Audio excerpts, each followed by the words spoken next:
રાજકોટ મહાનગરપાલિકાની સ્ટેન્ડિંગ કમિટીએ શહેરના વિકાસ અને નાગરિક સુવિધા માટે ₹4.20 કરોડથી વધુના વિવિધ વિકાસ કામોને મંજૂરી આપી છે. આજ રોજ સ્ટેન્ડિંગ કમિટીમાં કુલ 13 દરખાસ્તો આવેલી હતી.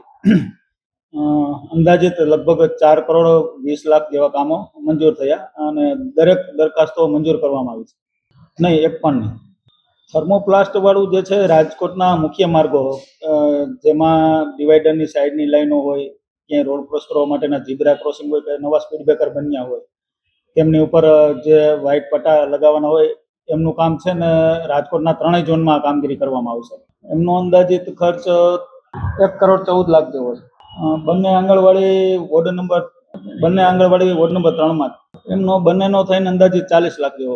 અધ્યક્ષ સ્થાનેથી ફૂલસાબ પ્રેસ જે આગામી દિવસોમાં મોરારી બાપુની કથા કરવા જઈ રહ્યું છે તેમને ટોકન ભાવે ગ્રાઉન્ડની માંગણી કરી હતી, તે અર્જન્ટમાં દરખાસ્ત લેવામાં આવી.